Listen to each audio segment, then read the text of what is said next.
car au contraire, ils sont fins et infiniment spirituels à cause de la proximité avec leur source qui est infiniment fine. Et bien que nous ayons parlé à leur propos de division et d'aspect, cela ne signifie pas que ce sont des portions distinctes. À Dieu ne plaise, car il ne se divise qu'à l'image d'une cause et de sa conséquence, tout comme nous avons distingué les séphirotes. Et il est approprié de diviser de plus en plus les piliers car ce sont les divisions et les aspects d'une seule séphira. De plus, il se trouve dans cette séphira qui est fine et spirituelle, première émanation spécifique à l'émanateur comme cela est connu. Et nous avons un autre commentaire de cette expression mais cela sera expliqué, avec l'aide de Dieu, dans le 5e chapitre. Chapitre 4. Et il s'élève par l'acronyme, le lexique et le nombre. Ce sujet est apparemment très difficile car ces choses sont au nombre de 5, le sens, la combinaison, l'acronyme, le lexique et le nombre. Et c'est ainsi qu'ils sont expliqués dans le Sefer Majan HaHokma, ce sont le sens, la combinaison, l'acronyme, le lexique et le nombre qui sont l'explication du nom ineffable spécifique aux branches de la racine du mouvement, car elle prend sa force dans les 13 sortes de permutations. Comment le sens fait émaner une parole dans un acronyme, et un acronyme dans une parole. Et le sens apparaît dans la combinaison, et la combinaison dans le sens, le lexique dans le nombre, et le nombre dans le lexique. Et ceci jusqu'à placer toutes les choses dans la source du feu, et le feu dans la source, de façon infinie et sans nombre vers la lumière qui se dissimule dans la puissance des ténèbres. Et ceci afin que tout arrive par un travail d'étude, par les 13 sortes de permutations. Voici qu'apparemment l'hypothèse de Rabbi Nehuniah n'en mentionne que les 3 que sont l'acronyme,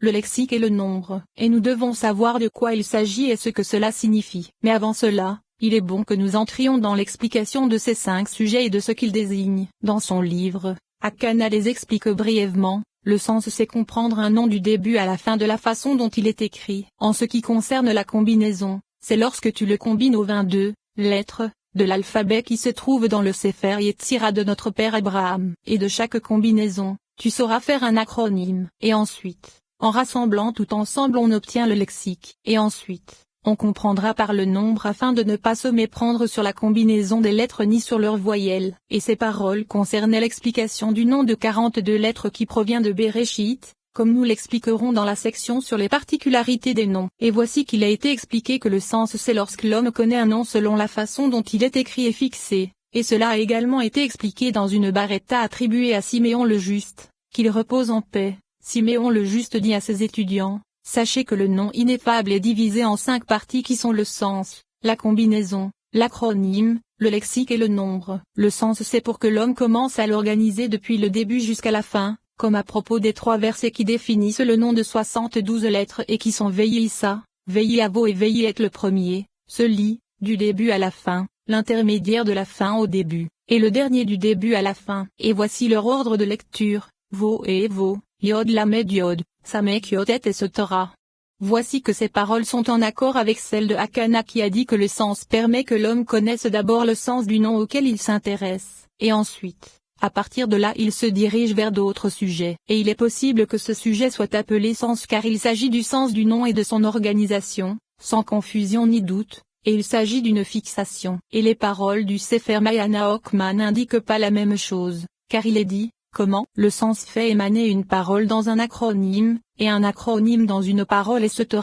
Et ces paroles ne semblent pas s'appliquer à ce que nous avons expliqué au sujet du sens. C'est pourquoi nous devons expliquer les paroles du Sefer Majan HaHokma. Voici que la combinaison est semblable à lorsque le nom de 4 lettres se présente devant nous et que nous voulons le combiner. Ainsi, la combinaison de ces lettres donne 12 mots, comme nous le montrerons dans la section sur les particularités des noms à propos du nom de 12 lettres. Et voici qu'après avoir terminé ces 12 permutations, si nous en faisons une 13e on revient au sens qui est sa source, et cela signifie que le sens va vers la combinaison, et la combinaison revient vers le sens, car à la fin la combinaison retourne la chose vers sa source c'est-à-dire au sens qui est le nom de la façon dont il s'écrit, et cela se réfère assurément à l'attachement des branches que sont les combinaisons obtenues à partir du nom qui est la racine, et elles sont attachées à leur racine, sortent, se propagent, et reviennent pénétrer dans leur source. Et il en est de même pour la combinaison et les permutations du nom avec les 22 alphabets que nous rapporterons dans la section sur la permutation, et c'est grâce à eux qu'ils se permutent 22 fois. Et lorsque nous faisons une 23e permutation, la combinaison revient vers sa source, c'est-à-dire le sens, et tout cela se réfère aux branches qui s'unissent à la racine. La combinaison retourne vers le sens, et le sens va vers la combinaison. C'est pourquoi quiconque veut se plonger dans la sagesse de la permutation doit, avant de réaliser la permutation, savoir si le nom qui se trouve devant lui est une racine ou une branche, afin de connaître l'emplacement de la nourriture des branches depuis la racine et ainsi pouvoir unir les branches à leurs racines. Par exemple, si nous disons que devant lui se trouve Mem Tzadi Pe Tzadi qui est Yahvé en Atebach, il faut savoir si ce nom Mem Tzadi Pe Tzadi est la source ou la racine, et ensuite lui faire subir la permutation. Ainsi, si l'on traite ainsi Mem Tzadi Pe Tzadi jusqu'à 23 fois, car c'est la fin de l'alphabet et son début, le nom revient nécessairement à Mem Tzadi Pe Tzadi qui est sa source. Il se trouve que le pauvre d'esprit dans sa naïveté en inversera l'ordre en pensant que Mem Tzadi Pe Tzadi est la racine et que c'est en lui que se propagent les 22 branches, et que le nom de 4 lettres qui découle de sa permutation Atebach est une branche. Et il marchera assurément dans l'obscurité et ne bénéficiera d'aucune lumière,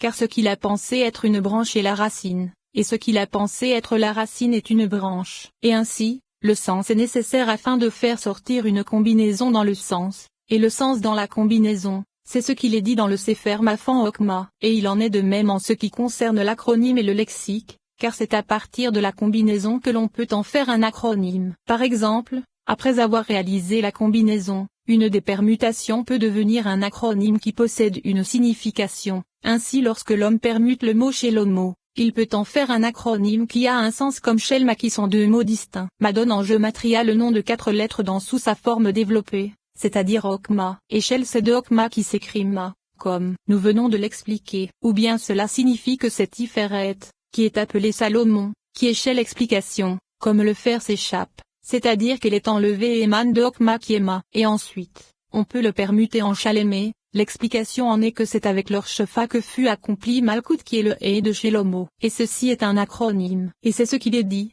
pour faire émaner une parole dans un acronyme, et un acronyme dans une parole et ce Torah. L'explication en est qu'après avoir fait un acronyme à partir d'une combinaison, on fait de cet acronyme une parole, et de cette parole un acronyme. Par exemple le sens de Shelomo qui est la source, nous l'avons permuté en Shelma qui est la combinaison. Et ensuite, nous pouvons faire de cette combinaison un acronyme, c'est-à-dire Shin Mia. Ensuite, nous pouvons en faire une parole, c'est-à-dire une explication. Et son explication c'est que Tiferet est appelé Salomon. Cela signifie que le Shin c'est Bina, car ce qui est appelé Shin c'est la racine de l'arbre, comme cela est expliqué dans les Tikkunim et comme nous le mentionnerons dans la section sur de bas en haut. Et Milia signifie la voix qui est Tiferet sortant de Bina. De plus, on fera de la combinaison Shin même Lamed et un acronyme qui est Shemla ensuite. On fera de cet acronyme une parole qui est l'explication de l'acronyme, Shem, c'est-à-dire le nom de 4 lettres, s'unit avec Malkout, c'est-à-dire le nom Lamed et, explication, au dernier et qui est Malkout. Et après en avoir fait une parole, le sujet revient vers l'acronyme. Et ensuite, on fait de l'acronyme un lexique. Et le sujet du lexique c'est de faire contenir un mot dans un autre mot, autant que possible. Par exemple, les 2 mots Shelomo et Elohim peuvent se combiner ensemble pour donner un acronyme qui dise Shalema et Ilmia. Quiconque accomplit la combinaison possède dans sa main la force de réunir les 2 ensemble et d'en faire une parole. C'est-à-dire que le principe de l'intégralité d'El qui est Z provient de Yah qui est Okma, et le tout grâce à Salomon et Elohim, c'est-à-dire Tiferet et Malkout, car c'est grâce à elle que le Shefa est prodigué à l'intérieur de l'unité. Et on peut également les rassembler en Hashemea et Ilmi. Et c'est un acronyme. Et on peut en faire une parole qui est la suivante. L'explication de Mi c'est qu'il s'agit de Bina qui fait descendre et prodigue le Shefa depuis El et puisque le lexique est une chose qui dérange l'esprit à cause de sa confusion, c'est pourquoi il faut connaître le nombre des lettres et leur valeur numérique,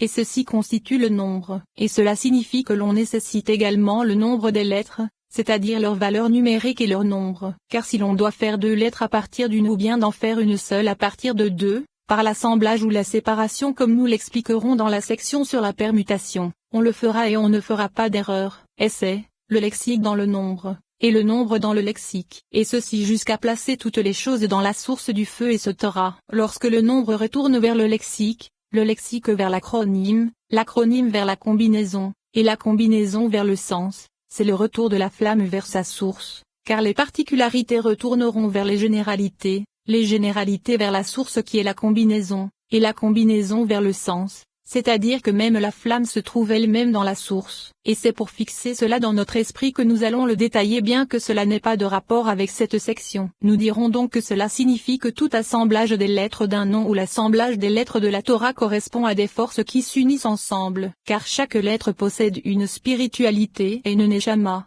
Et dans la combinaison d'un certain nombre de lettres comme dans le mot Bereshit se trouve un ange et une force sous laquelle existent 6 forces qui sont ces 6 lettres, et au-dessous d'elles se trouvent de nombreuses forces et de nombreuses choses spirituelles. Et que l'on ne pense pas que tout ce qui arrive dans les mains de l'homme intelligent grâce à leur permutation fait apparaître quelque chose qui n'existait pas dans le monde. Car on ne fait apparaître qu'un peu des forces ramifiées qui sont dissimulées, et toutes les permutations du mot sont des branches qui se ramifient à partir de cette force et de cette spiritualité, et tout ce qui éloigne la permutation du mot se ramifie de même en particularité, et c'est grâce à cela que l'homme pourra reconnaître la gloire de son Créateur et la grandeur de sa hauteur. Et voici que c'est en faisant revenir les choses vers la source des flammes que l'on saura et que l'on reconnaîtra, grâce à la puissance de la permutation, la hauteur des degrés. Et lorsqu'on voudra combiner l'un des mots de la Torah par toutes les permutations possibles, on pourra y passer des jours et des nuits sans y arriver à cause de la grandeur des sujets que l'on atteindra par l'intermédiaire des 22 lettres qui se trouvent dans le Sefer Yetzira et par l'intermédiaire de l'infinité des nombres et des permutations. Et c'est pourquoi il faut placer les choses dans la source des flammes jusqu'à l'infini. Et la lumière qui se dissimule dans la puissance et ce Torah.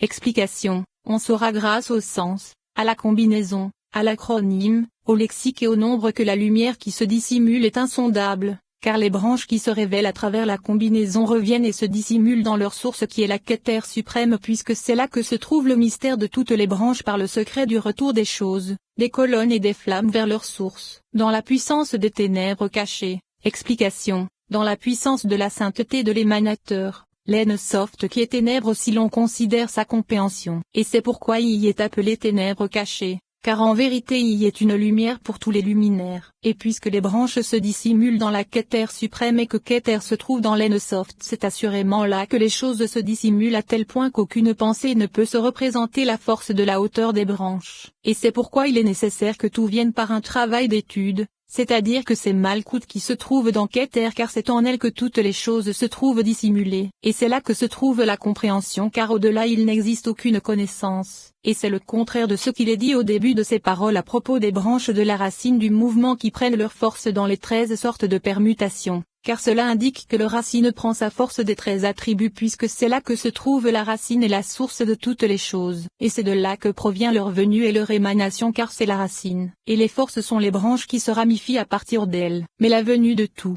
qui est le retour des choses vers la source, l'homme n'a la force de la comprendre que par un travail d'étude, comme nous l'avons expliqué, par les 13 sortes de permutations. Explication. Afin de replacer les choses à leur source que sont les 13 attributs de miséricorde contenus dans Keter, car c'est là que se dissimulent toutes les choses et que se trouve la fin de la compréhension puisque tout y est caché, et ils sont appelés sortes de permutations car ils succèdent les uns aux autres puisque les attributs ne sont identiques que par le fait qu'ils succèdent les uns aux autres, et ce sont les 13 sources qui se trouvent dans Keter, et grâce à cela le sujet du sens, de la combinaison, de l'acronyme, du lexique et du nombre est expliqué, et certaines des paroles étonnantes du Sefer Mayana Okma se référant à ce vaste sujet seront expliquées. Mais il n'y a personne parmi nous qui puisse en comprendre une quelconque partie tant que l'Éternel n'aura pitié depuis les cieux. D'ailleurs, les chemins en ont été brièvement expliqués dans les paroles de Rabbi Nehunia ben Hakana, qu'il repose en paix. Et ainsi, nous ne répondrons pas à ces paroles car il est dit et il s'élève et se taira.